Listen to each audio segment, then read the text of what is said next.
Alright, chapter 10 of Mufasa.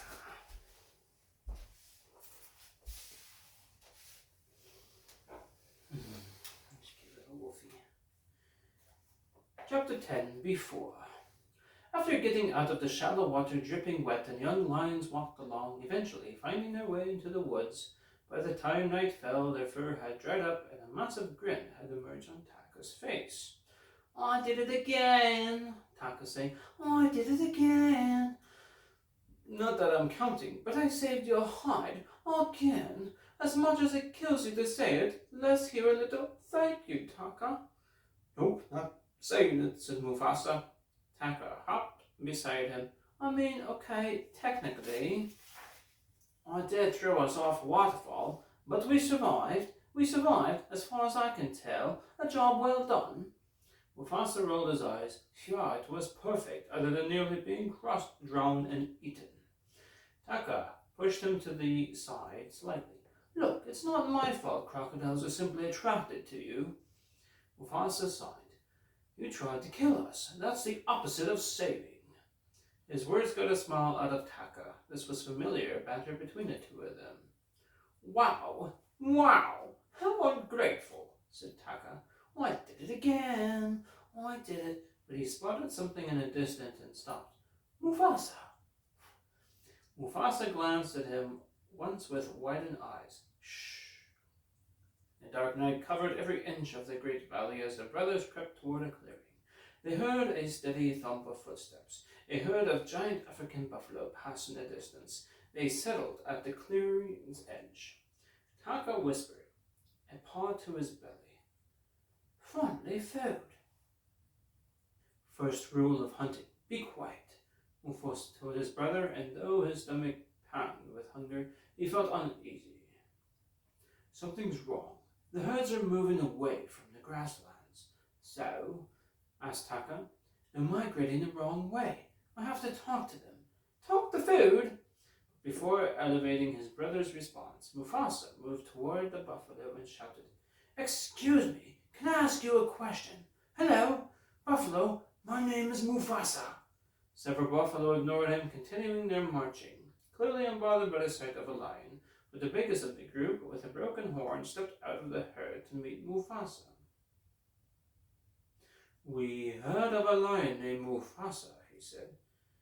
"You have?" cried Mufasa. "The white lions came at us from the north," said the buffalo leader. "You defeated one, but you can't defeat an army."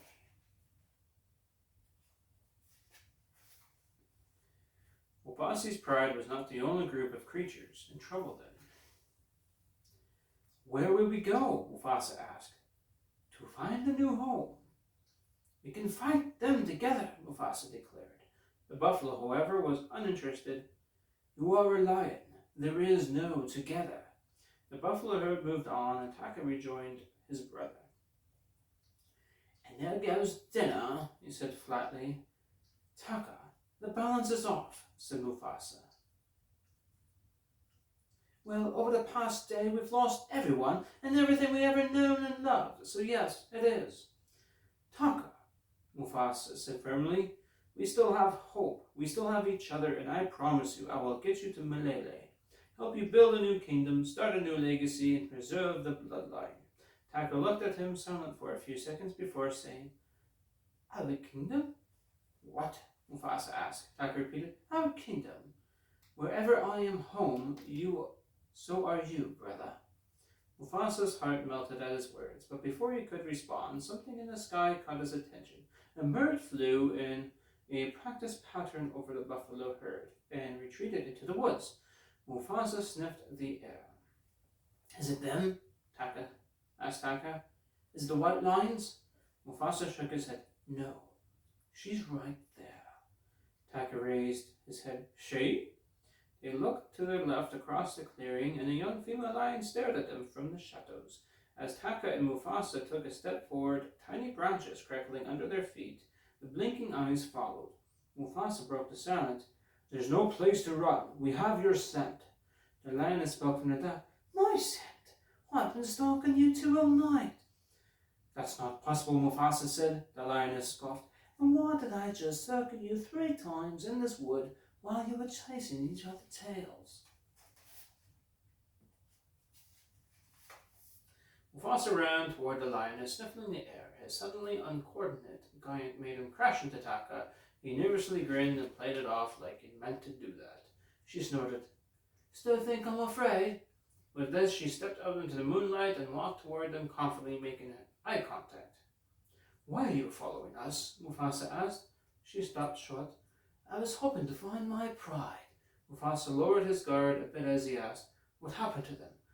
"The white lions happened," she replied. "A few of us got away, but you're the only lions I've seen. You two better keep moving." She turned to go, but Taka followed her. Wait, please, my name is Taka, son of Obasi." The lion stopped as Taka slowly approached her. Mufasa looked on a deep fold in his forehead. "I know what it's like to lose everything," said Taka. "Come with us, we can help you." She shook her head. "I don't need any help." Taka spoke in a whine, ears flat on the top of his head. "But you don't have anyone." Right at that moment, a bird came flying through the trees. "She does indeed have someone, thank you very much," the bird announced. Taka, startled, the lion swept at the bird, who jumped out of harm's way.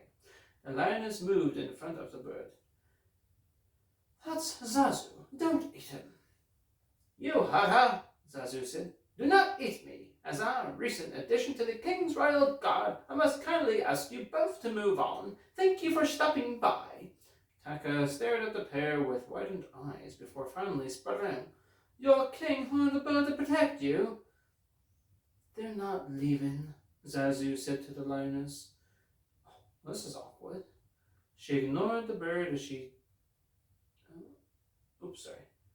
"They're not leaving," Zazu said to the lioness. "This is awkward." She ignored the bird as she turned to Taka. "Tell me something, Taka. How high can you fly? Look, I needed a scout. Zazu was the last option." Zazu ruffled his feathers. "Well, next to last, between Albert the Iguana and me, His Majesty decided on the underlying with wings, and thus I became the scout for the princess. It's my 3rd day going swimmingly. If I may say so myself, Sarabi, you can say so as well." Sarabi. So that was her name. Mufasa listened to the conversation and then jumped in to say, "How far do you think you'll get with a bird?" Sarabi rolled her eyes. "How far do you two geniuses think you'll get stumbling around talking to Buffalo?" Mufasa sauntered close to her. "All the way to Malele." Hearing this, Sarabi moved toward Mufasa. "Malele is nothing but a myth." "It's not a myth," Mufasa cut in. Sarabi snorted. "He's stubborn. Toad cubs are chasing something that doesn't exist." She took a moment to truly regard him, but even under her intense stare, Mufasa did not back down. "I don't know that Malele exists," he said, "but right now it's the only hope we have." "We don't need hope," she replied. "We need food." Taka shook his head slightly at Mufasa. "Good job, brother. Oh, real nice."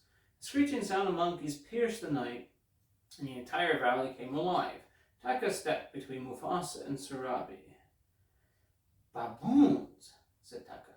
Several of the creatures came into the view, perched above the lions' heads in the trees that must have been over 50 feet tall. Zazu peered around the lions. "There's trouble in the trees. My first real trouble, and I'm going to pass. Not going, I'm staying right here." Taka grinned widely. "Come on, Sarabi. Looks like there's dinner headed our way." Mufasa and Taka bravely ran off in search of food, leaving Sarabi alone as she considered her options. "Sarabi, if I may, there's a saying amongst the hornbills," said Zazu. "It doesn't matter how long you sit on a rock, it will never hatch." "Zazu, what does that even mean?" she asked. "I have no idea," admitted Zazu. "Zazu, look," Zazu reasoned. "It can't be much worse, but maybe it'll be a little better." Sarabi ran off, leaving Zazu behind. "I think that went quite well, all things considered," Zazu said to himself.